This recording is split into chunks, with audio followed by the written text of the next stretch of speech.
నమస్తే, welcome to మహా news. నేను వైష్ణవి. గురుకుల విద్య భారతీయ విజ్ఞానానికి మూలం. నేటి యాంత్రిక జీవనంలో పిల్లలు కోల్పోతున్న ఆ ప్రాచీన విలువలను ఆధునిక టెక్నిక్స్తో అందిస్తోంది Gurukul elite learning summer camp. ఇక్కడ కేవలం మార్కులే లక్ష్యం కాదు, సంపూర్ణ వ్యక్తిత్వ వికాసమే ధ్యేయం. అప్లైడ్ లెర్నింగ్, కల్చరింగ్ మాడ్యూల్స్ మరియు ఫన్ అడ్వెంచర్స్ ద్వారా మీ పిల్లల భవిష్యత్తుకు బంగారు బాట అందిస్తుంది. ఈ విప్లవాత్మక విద్యా విధానం గురించి మనతో పాటు తెలియజేయడానికి గోపీజీ గారు మనతో పాటు ఉన్నారు. నమస్తే గోపీజీ గారు. నమస్తే అమ్మా. సార్, స్టార్ట్ చేసే ముందుగా ఒక్కసారి గురుకుల్ ఎలైట్ సమ్మర్ క్యాంప్ గురించి ఒక చిన్న ఏవి క్లిప్ ప్లే చేస్తాం, చూద్దాం. తప్పకుండా. Gurukul ELP is a revolutionary next generation education system for smart era children. It's a unique system where children complete their entire next academic year syllabus of physics, chemistry, biology, math, and explore their independence while enjoying a fun-filled experience. If you're looking for an unforgettable adventure, fun, yoga, and wisdom in life, consider Gurukul Education System. It's a residential learning for 7 to 16 years old kids and work at the level of energizing the children by continuously keeping them in the state of being happy for no reason. A learning beyond textbooks. It is designed by eminent educators, dedicated acharyas and disciples of Guruji Rishi Prabhakar, inspired by his vision to create joyful learning systems, processes and methods for children to accelerate reading and make learning an exploring experience.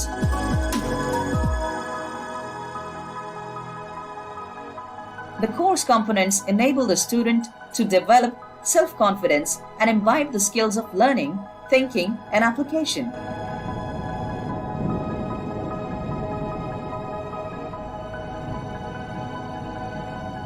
ELP's applied learning aims to bridge the gaps in the present-day education system, which just uploads information into the minds of the students but rarely helps in the use and application.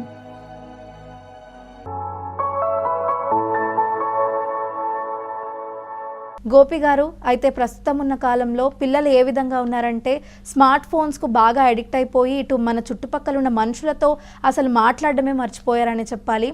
And అంటే మనము ఇదంతా చూస్తున్నట్టయితే మనం ఒక మేధావులను create చేస్తున్నామా, లేక ప్రోగ్రామ్స్ను నడిపించే ఒక రోబోట్ను తయారు చేస్తున్నామా అనే ప్రశ్న అయితే అందరిలో కూడా వస్తుంది. దీన్ని మీరు ఎలా చూడాలంటారు? రైట్. సో ఇప్పుడు మన పిల్లలంతా స్కూల్కి వెళ్తున్నారు. అక్కడ వాళ్ళకి ఇన్ఫర్మేషన్ అనేది చాలా దొరుకుతుంది. గూగుల్లో అయితే ఇంకా చక్కగా చాట్ జీపీటీ, జెమినై, లేకపోతే వీటన్నిటి చోట్ల చాలా ఇన్ఫర్మేషన్ దొరుకుతుంది. కానీ ఈ తీసుకున్న ఇన్ఫర్మేషన్ అంతా మనకి ఎందుకు ఏ విధంగా ఉపయోగపడుతుంది అనేది చూస్తే ఫైనల్గా అది మనిషిని ట్రాన్స్ఫార్మ్ చేయాలి. ట్రాన్స్ఫర్మేషన్ లేని ఇన్ఫర్మేషన్ వల్ల పెద్ద ఉపయోగం లేదు. అంటే దీనికి ఎందుకు అడిక్షన్ అవుతుంది, ఎందుకు వీటి వైపు మొబైల్ వైపు వెళ్తున్నారు అంటే అది వాళ్ళ తప్పు కాదు. వాస్తవానికి అక్కడ వాళ్ళు ఎస్కేప్ అవడానికి చూస్తున్నారు. వాళ్ళకి ఎక్కడ చూసినా స్ట్రెస్. స్కూల్కి వెళ్తే ఒకటి, ఇంట్లో ఉంటే ఒకటి, బయట వెళ్తే ఒకటి, ఇక్కడ ఇదంతా. సో దానిలోంచి ఎక్కడ ఆ మొబైల్ చూస్తే కాసేపు ఏదో హాయిగా ఉంటుందేమో అన్న ఫీలింగ్. సో ఆ ఎస్కేపిజం అనేది అక్కడ జరుగుతుంది. సో ఇక్కడ పిల్లలకి కేవలం ఇన్ఫర్మేషన్ ఇవ్వటమే కాదు, దానివల్ల ఏ విధంగా మనిషిలో మార్పు, పరివర్తన వస్తుంది అనేది మనం చూడగలగాలి. గోపి గారు, అయితే ఇప్పుడున్న పిల్లలు అంటే 10 ఏళ్ల పిల్లలు కూడా ఇటు యాంగ్జైటీకి, అలాగే స్ట్రెస్కి, అంటే ఎగ్జామ్స్ నుంచి స్ట్రెస్తో కూడా బాధపడుతున్నారు. అంటే ఒకసారి చూసుకున్నట్టయితే కూడా ఇటు విద్యా వ్యవస్థలో ఏమైనా లోపం ఉందా అన్న ప్రశ్న అయితే కూడా అందరిలో వస్తుంది. అంటే గతంలో ఉన్న గురుకులకు ప్రస్తుతం ఉన్న స్కూల్స్కు డిఫరెన్స్ ఏంటంటారు? మంచి ప్రశ్న. సో వాస్తవానికి మనకి ఇప్పుడున్న వ్యవస్థలో ఇందాక అనుకున్నట్టుగా ఇన్ఫర్మేషన్, నేచర్ గురించి చాలా నేర్చుకుంటున్నారు, ప్రకృతి గురించి నేర్చుకుంటున్నారు, బయట విషయాలు ఎన్నో నేర్చుకుంటున్నారు. కానీ ఫండమెంటల్గా మిస్ అవుతుంది ఏంటి అంటే ఇప్పుడున్నటువంటి వ్యవస్థలో మనిషిని లోపల కనెక్ట్ చేసి అంతర్గతంగా ఉన్నటువంటి ఆ శక్తి ఏదైతే ఉందో అక్కడ మనం కొంత ఫెయిల్ అవుతున్నాం అన్నట్టుగా చెప్పాలి. ఎందుకంటే ఆ ఇంటర్నల్గా ఎనర్జీ ఏదైతే ఉందో లోపల ఉండే ఆ శక్తి, దానివల్ల ఆత్మవిశ్వాసం పెరుగుతుంది. ఎప్పుడైతే ఆ ఇంటర్నల్ కనెక్షన్ లేదో, ఆ ఇంటర్నల్ సాటిస్ఫాక్షన్ రాదో, అప్పుడు బయట విషయాల పట్ల ఎక్కువ ఆకర్షితులు అవుతారు. ఆ సెల్ఫ్ సాటిస్ఫాక్షన్ లేదు అంటాం కదా. సో దాని గురించి సో ఇక్కడ ఇంతకుముందు గురుకులాల్లో చూసినట్లయితే యోగాసనాలు, ప్రాణాయామ, మెడిటేషన్ ఇవన్నీ ఉండేవి. ఎందుకు ఇవన్నీ? ధ్యానం ఏం చేస్తుంది? నీ లోపల ఉన్న శక్తిని నీకు పరిచయం చేస్తుంది, నీ గురించి నీకు పూర్తిగా ఒక స్పష్టతనిస్తుంది. ఇప్పుడు నువ్వేంటి అంటే ఏది చెప్పలేని పరిస్థితి, కాసేపు అటు కాసేపు ఇటు, ఇది అది గందరగోళం. ఈ పరిస్థితి ఎవరికైతే ఆత్మ జ్ఞానం దొరికి ఆ సెల్ఫ్ మీద ఒక పట్టు వచ్చి ఉంటారో వాళ్ళకు ఉండదు. వాళ్ళకి చాలా స్పష్టమైన ఇంటలెక్ట్ ఉంటుంది, వాళ్ళు చాలా క్లియర్గా ఉంటారు. నేనేంటి, నా బిహేవియర్ ఏంటి, ఏం చేయాలి, ఏం చేయకూడదు, ఏది నచ్చింది, ఏది నచ్చకూడదు, ప్రతి దాని పట్ల ఆ స్పష్టమైన అవగాహన ద్వారా వాళ్ళ పనుల్లో అదే రిఫ్లెక్ట్ అవుతుంది అనమాట. గోపి గారు అయితే అంటే ఇప్పుడున్న జనరేషన్లో పిల్లలు ఏడుస్తున్నారని చెప్పేసి, మారం చేస్తున్నారని చెప్పేసి వాళ్ళ తల్లిదండ్రులు స్మార్ట్ ఫోన్స్ ఆ పిల్లలకి ఇచ్చేసి వదిలేస్తున్నారు, సో దట్ వాళ్ళు కామ్గా ఉంటున్నారు. అంటే మీ సమ్మర్ క్యాంప్ వల్ల అంటే ఈ డిజిటల్ డిటాక్స్ని దూరం చేయడమేనా? అంటే లైక్ ఫోన్లను పిల్లల నుంచి దూరం చేయడం మెయిన్గా ఒక లక్ష్యమా, లేకపోతే ఇటు వీడియో గేమ్స్ కానీ చదువుని కూడా ఇంట్రెస్టింగ్గా మార్చే ప్రయత్నమా? వాస్తవానికి మేమేం ఫోన్ లాక్కొని దాన్ని ఫోర్స్గా బంధించి లేకపోతే ఈ పద్ధతి కాదు. మా ఫిలాసఫీలో ఎట్లా ఉంటుందంటే ఫోన్కి మించిన ప్రపంచం ఇంకోటి ఉంది, దాన్ని కూడా మీరు ఎంజాయ్ చేయండి, దాన్ని కూడా చూడండి అనేది ఇక్కడ ప్రధాన ఉద్దేశం. ఇప్పుడు ఫర్ ఎగ్జాంపుల్ ఒక పిల్లవాడు ఒక అడ్వెంచర్ యాక్టివిటీ చేస్తా, ఎగురుతా, దూకుతా, ఆడతా, పాడతా ఉంటే అప్పుడు వచ్చే సంతోషం ఫోన్ కంటే ఎక్కువ ఉంటుందా ఉండదా? డెఫినెట్లీ ఫోన్ కంటే ఎక్కువ ఉంటుంది. అప్పుడు వచ్చే డోపమైన్ లెవెల్స్ ఇంకా ఎక్కువ ఉంటాయి. సో ఆ విధంగా ఫోన్ కంటే వేరే ప్రపంచం, చాలా అద్భుతంగా ఉండే ప్రపంచం ఇంకొకటి ఉంది. దాన్ని ఈ వేసవిలో మీరు అనుభవించండి, దానికి ఎక్స్పీరియన్స్లోకి తెచ్చుకోండి అనేది ఇక్కడ ప్రధాన ఉద్దేశం అనమాట. గోపి గారు అయితే ఇప్పుడున్న ఎడ్యుకేషన్ సిస్టమ్ అంటే ప్రతి ఒక్క విద్యార్థి కూడా అంటే బట్టి పడుతూ చదువుతున్నారు, అంటే ఆ కాన్సెప్ట్ని అర్థం చేసుకోవట్లేదు. అంటే మీరు చెప్తున్నారు అప్లైడ్ లెర్నింగ్ ఈ క్యాంప్లో మేము పిల్లలకు నేర్పిస్తామని మీరు చెప్తున్నారు. అంటే ఇప్పుడు సామాన్య విద్యార్థికి ఈ అప్లైడ్ లెర్నింగ్కి అంటే బట్టి పట్టే విధానానికి మీరు ఎటువంటి వారిని ఆ విధానం నుంచి బయటికి తీసుకురావడానికి ఎటువంటి ప్రయత్నాలు చేస్తుంటారు? వెల్ అయితే అమ్మా దీనికి సంబంధించి ఇప్పుడు చాలా మార్పులు వచ్చినాయి. గతంలో కనుక చూసినట్లయితే ఒక 10-15 సంవత్సరాల క్రితం పూర్తిగా అసలు ఈ బట్టి పట్టే విధానమే ఉండేది.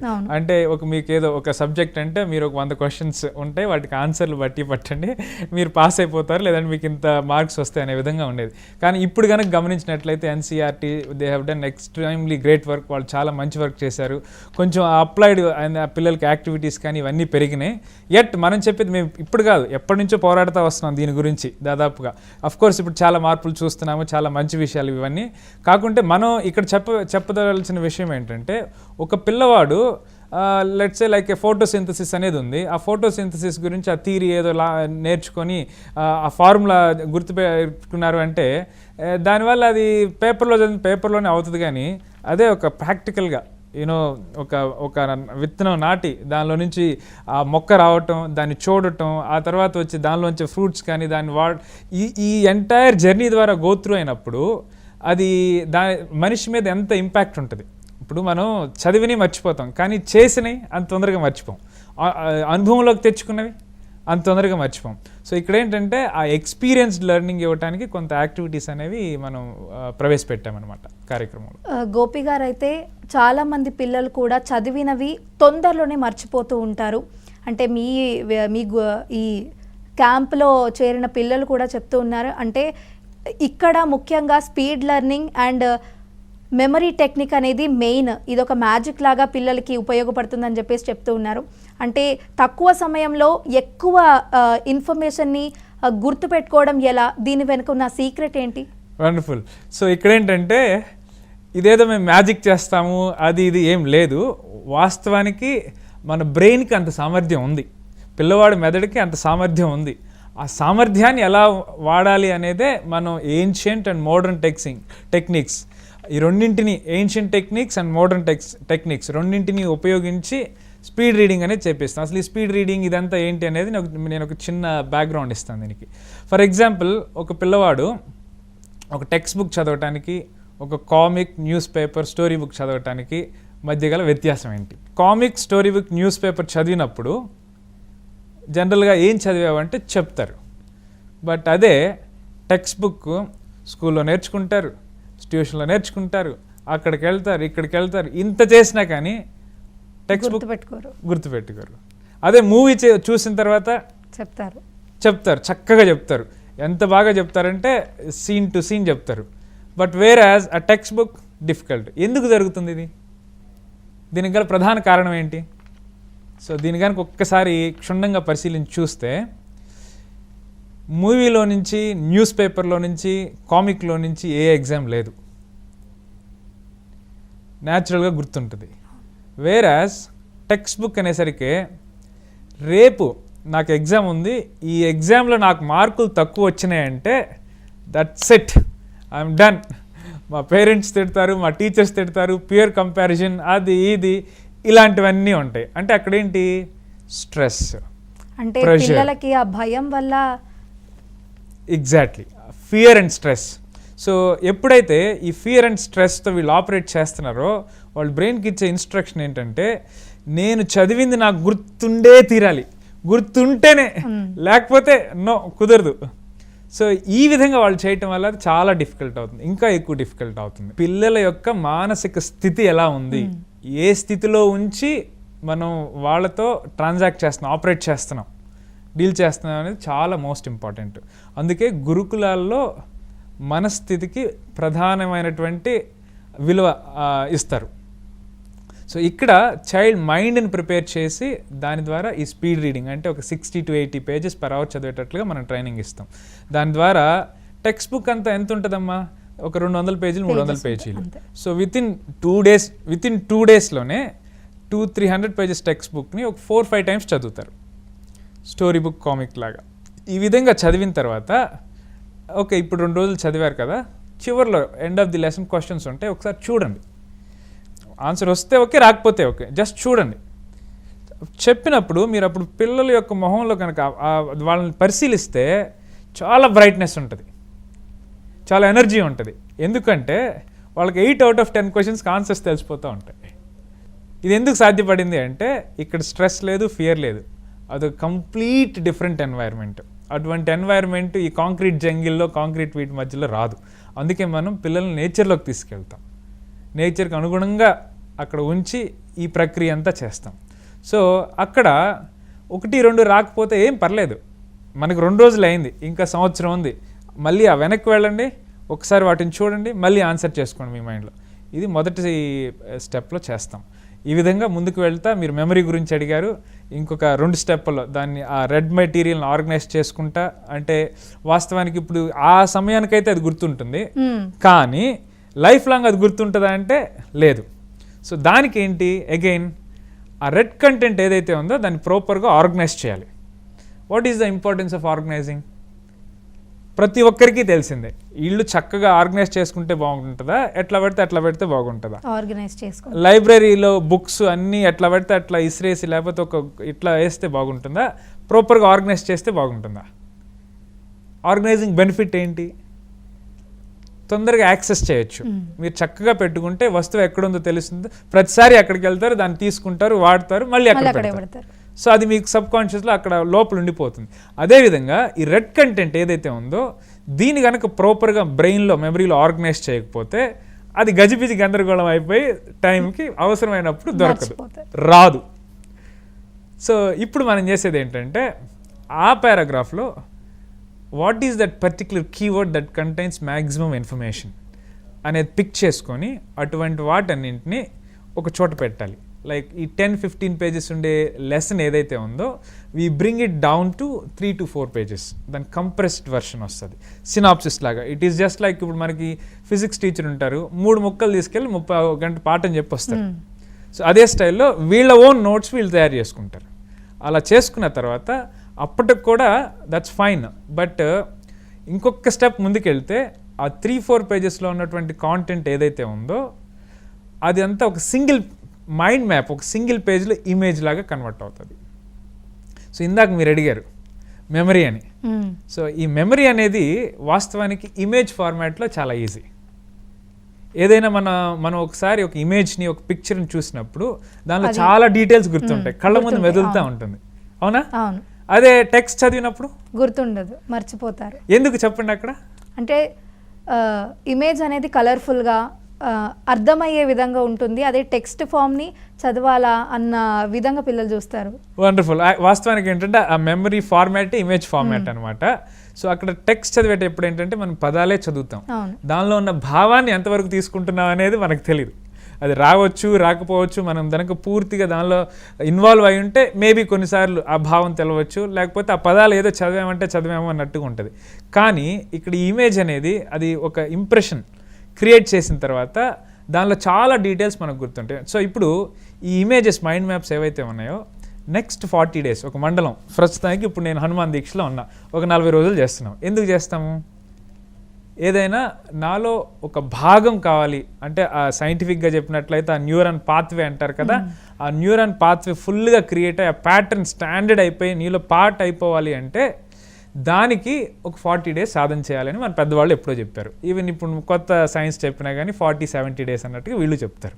సో ఇప్పుడు ఈ మైండ్ మ్యాప్స్ని 40 days వీళ్ళు ఎప్పుడైతే డైలీ రివిజన్ చేస్తారో ఉదయం మధ్యాహ్నం సాయంత్రం, మర్చిపోవటం చాలా డిఫికల్ట్ అవుతుంది. ఇంతకుముందు ఏంటి మర్చిపోయేవాళ్ళు, గుర్తు పెట్టుకోవటం డిఫికల్ట్, ఇప్పుడు మర్చిపోవటం డిఫికల్ట్ అవుతుంది. It becomes easy to remember, difficult to forget. Gopi గారు, అంటే మరో విషయం ఏంటంటే మీ క్యాంప్లో ఈ యోగా మెడిటేషన్ని కూడా మీరు ఇన్వాల్వ్ చేయడం జరిగిందని మీరు చెప్పాడు. అంటే ఇప్పుడున్న జనరేషన్ పిల్లలంటేనే ఇటు యోగా మెడిటేషన్ అంటేనే మాకు ఇంట్రెస్ట్ లేదు, వెరీ బోరింగ్ దిస్ థింగ్ అని చెప్పేసి చెప్తూ ఉంటారు. మరి అటువంటి కాలం పిల్లలను కూడా మీ క్యాంప్లో జాయిన్ అయిన తర్వాత వాళ్ళని ఏ విధంగా వాళ్ళకి నచ్చేలా, వాళ్ళు ఎంజాయ్ చేసేలా ఈ యోగా మెడిటేషన్లో పార్టిసిపేట్ చేయడం జరుగుతుంది? Good, very good question. So ఇక్కడ పిల్లలకి ఇప్పుడు మీరు కళ్ళు మూసుకోండి వచ్చి కూర్చోండి అంటే నచ్చకపోవచ్చు, ఈవెన్ పెద్దవాళ్ళకి కూడా నచ్చకపోవచ్చు. లేదు ప్రాణాయామం యోగాసనాలు ఇవన్నీ చెప్తున్నాము అంటే యాజ్ ఇట్ ఈస్గా చెప్పడం కాదు. ఇక్కడ మనం సైంటిఫిక్ బ్యాకప్, ఇప్పుడు సూపర్ బ్రెయిన్ యోగా అంటున్నాం, సూపర్ బ్రెయిన్ ఎక్సర్సైజెస్ రకరకాలుగా పేర్లు పెట్టి వెస్ట్లో ఇవన్నీ ఇస్తూ ఉన్నారు. మళ్ళీ తీవ్ర చూసి ఫైనల్గా మనం తీరా చూస్తే ఏముంది అని చూస్తే ఇవే ఉంటున్నాయి. సో వాళ్ళకి మీరు ఒక సూపర్ బ్రెయిన్ జీనియస్గా కావాలనుకుంటున్నారా, దీనికి విధానం ఏంటి, మీ బ్రెయిన్ ఎలా ఫంక్షన్ చేస్తుంది, వీటన్నిటి గురించి చెప్తా ఉన్నప్పుడు వీటన్నిటి గురించి ఎక్స్ప్లెయిన్ చేస్తూ దెన్ ఫిజియలాజికల్గా ఎటువంటి మార్పులు తీసుకొస్తాయి అని చెప్పి అప్పుడు ఆసనానికి ప్రాణాయామానికి కూర్చోబెడితే అప్పుడు వాళ్ళకి కొంత ఇంట్రెస్ట్ వస్తుంది. అదేవిధంగా ధ్యానం అంటే ఏదో కళ్ళు మూసుకుని అట్లా కూర్చునేది కాదు. మీ లోపల ఉండేటువంటి పొటెన్షియల్ ఏదైతే ఉందో, మీ ప్రతి వ్యక్తిలో ఉన్నటువంటి శక్తి ఏదైతే ఉందో దాన్ని అన్లాక్ చేసేదే ధ్యానం. అందరూ నమ్ముతారు కదా, ప్రతి వ్యక్తిలో అనంతమైన శక్తి ఉంది అంటారు, ఏదైనా ఒక ఇండివిజువల్ నుంచి. సో అనంతమైనటువంటి శక్తిని బయటికి తీసుకొచ్చే విధానం ఏంటి? ధ్యానం. అది మనం మిస్ అయ్యాం. అందువల్లే ఇప్పుడు అటెన్షన్ స్పాన్ చాలా తగ్గిపోయింది అంటున్నారు. ఎవరు కూడా గట్టిగా ఒక పావు గంట ఒక్క అంశం మీద కూర్చునే పరిస్థితులు లేవు. పిల్లలు లేరు, పెద్దవాళ్ళు లేరు. పెద్దవాళ్ళు కూడా అదే పరిస్థితి. ఫోన్ ఫోన్ ఫోన్ ఫోన్ వీటితోనే అయిపోతుంది. కానీ ఖచ్చితంగా నిగ్రహంగా నేను కూర్చుంటాను అన్న పరిస్థితులు ఎక్కడున్నాయి?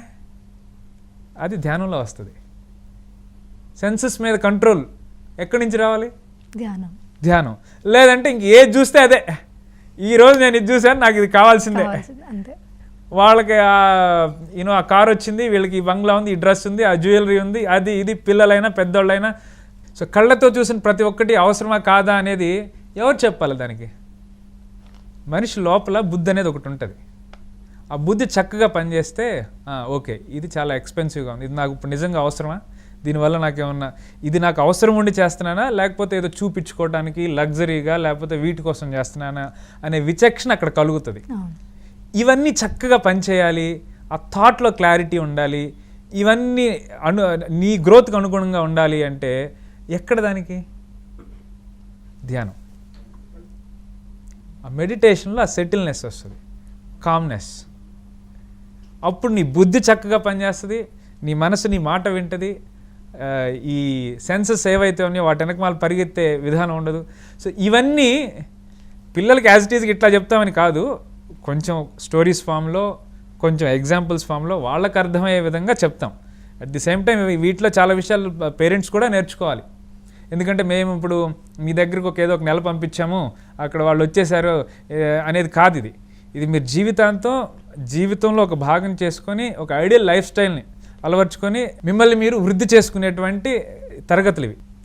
గోపి గారు అయితే ఇప్పుడు ప్రజెంట్ ఉన్న జనరేషన్ మొత్తం కూడా ఏఐ హవానే కనిపిస్తుంది. అంటే ఇప్పుడు పిల్లలు నుంచి పెద్దల వరకు కూడా ఏవైనా డౌట్స్ ఉంటే ఇటు గూగుల్ కానీ ఏఐ చాట్ జీపీటీ జెమిని అని చెప్పేసి ఇలా చాలా వచ్చాయి.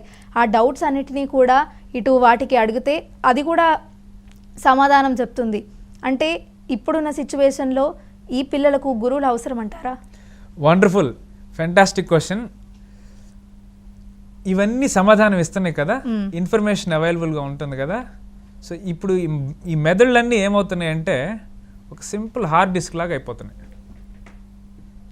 హార్డ్ డిస్క్ అంటే ఏముంది, కాపీ పేస్ట్, దానికి ఒక ఎమోషన్ ఉండదు. So heartless hard disk, heart అనేది లేదు, దానిలో సోల్ లేదు, సోల్లెస్ టెక్నాలజీ అయిపోతుంది. ఇప్పుడు అంత ఇన్ఫర్మేషన్ తెలిసి అంత ఇది చూసి నువ్వు ఎండ్ ఆఫ్ ది డే హ్యాపీగా ఉన్నావా, ఈ ప్రపంచంలో నా అంత ఆనందవంతమైన వ్యక్తి ఇంకెవరూ లేరు అనే విధంగా నువ్వు ఉన్నావా అంటే లేదు. చివరికి నీకు అదే స్ట్రెస్, అదే ఇది, అరే ఎందుకు చూసినానబ్బా ఈ ఇంట్రెస్ట్ చూసినప్పుడు ఆ కొంతసేపు బాగానే ఉంటుంది. చూసి అరే నేను చాలా టైం వేస్ట్ చేసినా కదా, ఎందుకు చూశాను ఇది, ఇంత టైం ఎందుకు, మళ్ళీ రిగ్రెట్ వస్తుంది. అంటే ఇక్కడ ఏం జరుగుతుంది, ఇక్కడ ఏదో నీ మాట వింటలా, నీ కంట్రోల్లో లేదు, నిన్ను ఇంకా కిందకి దిగజారుస్తుంది, అది ఇంకా ఉన్నత స్థాయికి తీసుకువెళ్ళటలేదు. అంటే ఇక్కడ మనం ఏం చెప్తున్నాము అంటే ఆ ఇన్ఫర్మేషన్, ఆ టెక్నాలజీ అవన్నీ మంచియే, కానీ దాన్ని ఏ విధంగా వాడాలి, దానికంటే ఇంకా విలువైనది ఏముంది జీవితంలో అనేదాన్ని చూడాలి. సో పిల్లలకి ఇదే మోస్ట్ ఇంపార్టెంట్. గోపి గారు అయితే చాలామంది కూడా మొండి పిల్లలు ఉంటారు, ఎంతో స్టబన్గా, వారి తల్లిదండ్రుల మాటలు అస్సలు వినిపించుకోరు. మరి అటువంటి వారు మీ క్యాంప్కి వచ్చిన తర్వాత వాళ్ళు ఒక 15 రోజులు, నెల రోజులు ఉన్న తర్వాత తిరిగి వెళ్ళేటప్పుడు వాళ్ళ తల్లిదండ్రులు ఆ పిల్లల్లో గమనించే మార్పులు ఏంటి? సో దీనికి సంబంధించి వాస్తవానికి ఇంతకుముందు ఎవరెవరైతే ఇట్లా పేరెంట్స్ వాళ్ళ పిల్లల్ని పంపించారో వాళ్ళని అడిగితే వాళ్ళు చాలా చక్కగా చెప్తారు నేను చెప్పేదానికంటే నా మాటల్లో. సో వాస్తవానికి అక్కడేంటంటే ఎందుకు ఆ పిల్లవాడు మీ మాట వింటలేదు, ఎక్కడ ఆ పొంతన కుదరట్లేదు, ఏమైంది అనేది కొంచెం మనం చూడాలి. సో అక్కడ ఉండే యాక్టివిటీస్, అక్కడ మనం చేయించే కొన్ని ఇంటెన్స్ ప్రాసెసెస్ ఉంటాయి.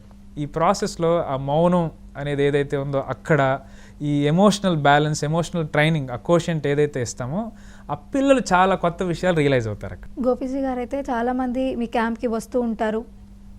అంటే ఇక్కడ మీరు పిల్లల్ని చాలా ట్రైన్ చేస్తారు, డిసిప్లిన్ విధంగా అన్ని విధాలుగా కూడా మీరు వారిని ట్రైన్ చేస్తారు. తిరిగి వెళ్ళేటప్పుడు అంటే ఇంటికి వెళ్ళిన తర్వాత కూడా ఇదే క్రమశిక్షణ వారిలో కంటిన్యూ అవుతుందా లేదా అన్న భయం అయితే ప్రతి ఒక్క తల్లిదండ్రుల్లో ఉంటుంది. మరి నిజంగానే ఉంటుందంటారా అలా? Excellent question. మీలాగా ఇప్పటివరకు నన్ను మంచి ప్రశ్నలు ఎవరు అడగలేదమ్మా. ఓకే, సో దీనికి ఏంటంటే ప్రతిసారి నేను పేరెంట్స్కి చెప్తాం, మీరు ఎలా ఉంటారో మీ పిల్లలు అలా ఉంటారు. మీరు ఎటువంటి లక్షణాలను, ఎటువంటి బిహేవియర్ని ప్రదర్శిస్తూ ఉంటారో న్యాచురల్గా అవి వాళ్ళకి వస్తాయి. ఎగ్జాంపుల్, అక్కడ ఒక పెద్ద బోర్డు రాస్తుంది, don't use mobile while driving. So drive చేసేటప్పుడు మొబైల్ వాడొద్దు అని చెప్పేసి బోర్డు ఉంది రోడ్డు మీద. ఫ్యామిలీ మొత్తం కారులో వెళ్తున్నారు. సో పిల్లవాడు పక్క నుంచి చూస్తూ ఉన్నాడు, ఏంటి డాడీ ఫోన్లో ఆపరేట్ చేస్తూ ఉన్నాడు, డ్రైవ్ చేస్తూ ఉన్నాడు, అక్కడ బోర్డు చూస్తున్నాడు. ఇప్పుడు ఎటువంటి ఇంప్రెషన్ పడుతుంది పిల్లవాడికి? వాళ్ళ తండ్రిలాగే అతను కూడా, సో ఇప్పుడు నేను కూడా యూస్ చేయొచ్చు కావచ్చు, పర్లేదేమో అనేసేసి. అండ్ కొంతమంది పిల్లలు సడన్గా చాలా అరవటం, షౌట్ చేయటం, యాంగర్తో ఉండటం, ఇట్లాంటి లక్షణాలన్నీ ఉంటాయి. అవన్నీ ఎక్కడి నుంచి వచ్చి ఉంటాయి? తల్లిదండ్రుల నుంచి. మీరు క్లియర్గా నోటీస్ చేస్తుంటే ఏదో ఒక సందర్భంలో మీరు కూడా వాళ్ళ ముందు అలా బిహేవ్ చేశారు. సో దానివల్ల వాళ్ళకి అవన్నీ, ఇదొక్కటే కాదమ్మా, ఓన్లీ పేరెంట్స్ అనే కాదు, వాళ్ళు ఎటువంటి పరిస్థితుల్లో ఎటువంటి వాతావరణంలో పెరుగుతున్నారు అనేది చాలా ముఖ్యమైనటువంటి అంశం ఇక్కడ. ఆ చుట్టుపక్కల పరిస్థితులు ఎలా ఉంటాయో దానికి తగ్గట్టుగా వాళ్ళకి ఆ ఇన్పుట్స్ వస్తే, ఆ ఇన్పుట్స్ ఏవైతే ఉన్నాయో అవి వాళ్ళ భాగం అవుతాయి, అది మళ్ళీ బిహేవియర్లో రిఫ్లెక్ట్ అవుతుంది. సో కాబట్టి ఇప్పుడు మనం పేరెంట్స్కి ప్రత్యేకంగా చెప్పేది ఏంటంటే, మేము ఈ పేరెంటింగ్ సెషన్స్ ఇస్తాం మీకు, మీరు దయచేసి ఇదేదో ఆప్షనల్గా అని అనుకోకుండా ఆ 10-12 రోజులు మేము ఏదైతే అడుగుతున్నామో డైలీ ఒక 2-3 గంటలు రండి, పూర్తిగా అటెండ్ అవ్వండి. ఇప్పుడు దీనిలో అంటే ఒక టిప్ చెప్తాను పేరెంటింగ్ వైజ్ సంబంధించి. ఫర్ ఎగ్జాంపుల్, పిల్లవాడు మాట వింటలేదు, మీరు పొద్దున్న లేచిన వెంటనే వెధవా అని తిట్టారు. ఎన్నిసార్లు చెప్పినా లేగవు వెధవా లే అని చెప్పేసి అన్నారు. ఇంకాసేపు కాస్త వెళ్ళిన తర్వాత డాడీకి ఆఫీస్ బాగా లేట్ అవుతా ఉంది, వీడు షూ కట్టుకుంటే ఇంకా లేట్ చేస్తా అన్నాడు. డాడీ ఎదవారా తొందరగా అని ఆయన అరిచారు. స్కూల్కి వెళ్ళాడు. వెళ్ళిన తర్వాత ఈ స్కూల్లో సరిగా అటు ఇటు ఉన్నప్పుడు టీచర్ చూసి ఎదవా ఎన్నిసార్లు చెప్పాలి నీకు ఆవిడన్నారు. సో ఈ విధంగా రిపీటెడ్గా అదే తన లోపలికి వస్తే తను ఎటువంటి ఇంప్రెషన్ తన పట్ల క్రియేట్ చేసుకోవాలి? సింపుల్, నేను ఏదోని ఏం చేసినా చెల్లుతుంది ఇప్పుడు కాబట్టి నేను ఇట్లనే ఉంటాను అనేది వాళ్ళ లోపలికి. అంటే ఇదంతా ఎవరు క్రియేట్ చేస్తున్నారు? తల్లిదండ్రులే. ఎక్కడి నుంచి స్టార్ట్ అవుతుంది? సో అదే అందుకే చాలా పదాలు మీరు పిల్లల పట్ల ఏ విధంగా వాడాలి అనేది చాలా చాలా చాలా ముఖ్యం. ఏది పడితే అది ఎట్లా పడితే అట్లా మనం మాట్లాడాము అంటే అది ఏ విధంగా ఇంపాక్ట్ చేస్తుంది అనేది అవేర్నెస్ అనేది ఉండాలి.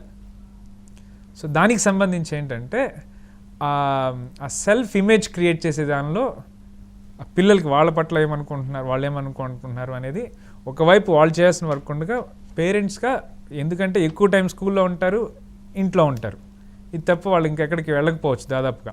మేబీ ఇప్పుడు ఈ ప్రైము లేకపోతే నెట్ఫ్లిక్స్ ఇలాంటివన్నీ ఇవి చూస్తూ ఉండొచ్చు. సో పేరెంట్స్ ట్రైనింగ్ అనేది మోస్ట్ ఇంపార్టెంట్. ఈ 30 days 40 days 20 days ట్రైనింగ్ అయిన తర్వాత పేరెంట్స్ కూడా ఆ ప్రాణాయామ కావచ్చు, మెడిటేషన్ కావచ్చు, లైఫ్ స్టైల్ కావచ్చు, వీటన్నింటి గురించి కంప్లీట్ గైడెన్స్ ఇస్తాము. ఇది మీరు అదర్వైజ్ ఇంకా బయటికి వెళ్ళి చేయాలంటే ఏవో లక్షలు రకరకాల పేర్లు పెట్టి ఇచ్చేస్తూ ఉంటారు. కానీ బట్ ఈ ప్రోగ్రామ్కి వచ్చే పంపించే పిల్లల పేరెంట్స్ అందరికీ ఇది ఉచితం. సో అది నేర్చుకొని దెన్ ఒక కంప్లీట్ ఐడియల్ లైఫ్ స్టైల్ అలవర్చుకుంటారు అనేది మా ప్రధాన ఉద్దేశం. గోపి గారు, అయితే చివరిగా ఈ క్యాంప్ గురించి కానీ, ఇటు ఈ గురుకుల హైలైట్ లెర్నింగ్ మోడల్ గురించి కానీ, ఇటు పిల్లలకి కానీ, వారి తల్లిదండ్రులకు కానీ, లేదా ఈ సమాజానికి కానీ మీరు ఏం తెలియజేయాలనుకుంటున్నారు? ఇప్పుడున్నటువంటి పరిస్థితుల్లో పిల్లల్ని మనం ఏదో రేపు అంటే యువతరానికి వాళ్ళకి ఏదో ఐటీ వచ్చు, లేకపోతే ఏఐ వచ్చు, ఇంతటితోనే ఇదైపోయింది, ఇట్లాంటి మెషిన్స్ అయ్యారు అనేది కాకుండా ప్రపంచాన్ని నడిపించగల నాయకత్వ లక్షణాలు, ఆ సామర్థ్యం, సెల్ఫ్ కాన్ఫిడెన్స్, ఆత్మవిశ్వాసంతో కూడినటువంటి ఆ హుందాతనం, జీవితాన్ని పూర్తిగా ఆస్వాదించేటువంటి ఆ కళ, ఇవన్నీ వాళ్ళకి రావాలనేది మా ప్రధాన ఉద్దేశం. సో పేరెంట్స్కి నేను చెప్పేది ఏంటంటే, సమాజానికి పేరెంట్స్కి, పిల్లలకి మనం ఆస్తులు ఇవ్వచ్చు ఇవ్వకపోవచ్చు, ఉంటే ఇస్తాం లేకపోతే లేదు, బట్ ఖచ్చితంగా ఇవ్వాల్సింది ఏంటంటే సంస్కారం. ఆ సంస్కారాన్ని ఇవ్వని రోజు మీరు ఎన్ని ఆస్తులు ఇచ్చినా వాడు నిలుపుకోలేడు, దాన్ని పూర్తిగా ఎంజాయ్ చేయలేరు, ఆస్వాదించలేరు, అనుభవించలేరు. కాబట్టి సంస్కారం అనేది మీరు పిల్లలకి ఇవ్వాలి అనేది నా విజ్ఞప్తి పేరెంట్స్కి. సంస్కారం ఇవ్వకపోతే అహంకారం పెరిగిపోతుంది. మనం చూస్తూనే ఉన్నాం, అహంకారం పెరిగితే ఏమవుతుంది అనేది. అహంకారం పెరిగితే వాళ్ళ వినాశనాన్ని వాళ్ళే తెచ్చుకున్నట్లు. గోపి గారు, అయితే ఈ క్యాంప్కి సంబంధించి ఫీజు ఏంటి, ఎక్కడ ఉంటుంది అనే డీటెయిల్స్ ఒకసారి చెప్తారా? ఈ కార్యక్రమం మనకి హైదరాబాద్కి దగ్గరలో ఉన్నటువంటి కీసర్లో దివ్య రిట్రీట్ అనే ప్లేస్లో ఉంటుంది. ఏప్రిల్ 26 నుంచి మే 17 వరకు ఒక బ్యాచ్ ఉంటుంది, 3 వారాలు. కావాలంటే 4 వారాలు 5 వారాలు కూడా ఎక్స్టెండ్ చేసుకోవచ్చు. మే 17 నుంచి జూన్ 6 వరకు సెకండ్ బ్యాచ్ ఉంటుంది. ఇది 7th standard to 10th standard పిల్లలకి. సో వీళ్ళకి దీనిలో అకాడమిక్స్, అడ్వెంచర్ యాక్టివిటీస్, కల్చరింగ్ ఇవన్నీ కవర్ అవుతాయి. అదేవిధంగా చిన్న పిల్లలకి 8 సంవత్సరాల నుంచి 12 సంవత్సరాలు ఉన్నటువంటి పిల్లలు ఎవరైతే ఉన్నారో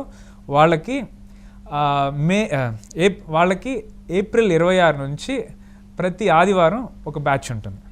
సో 7 days 1 week క్యాంప్ ఉంటుంది. కావాలంటే వాళ్ళకి ఇష్టమైంది బాగా ఎంజాయ్ చేస్తున్నారు అంటే సెకండ్ వీక్ కూడా పెంచుకోవచ్చు.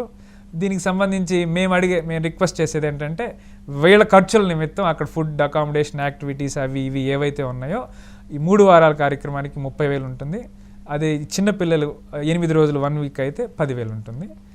సో మరిన్ని వివరాల కోసం మా వెబ్సైట్ దర్శించండి. అక్కడ రిజిస్ట్రేషన్ ఫామ్ ఫిల్ చేస్తే మా దగ్గర నుంచి ఎవరైనా కాల్ చేస్తారు. సో చూసారు కదండి, గురుకుల సమ్మర్ క్యాంప్కి సంబంధించి గోపి గారు మనకెన్నో తెలియని విషయాల గురించి తెలియజేయడం జరిగింది.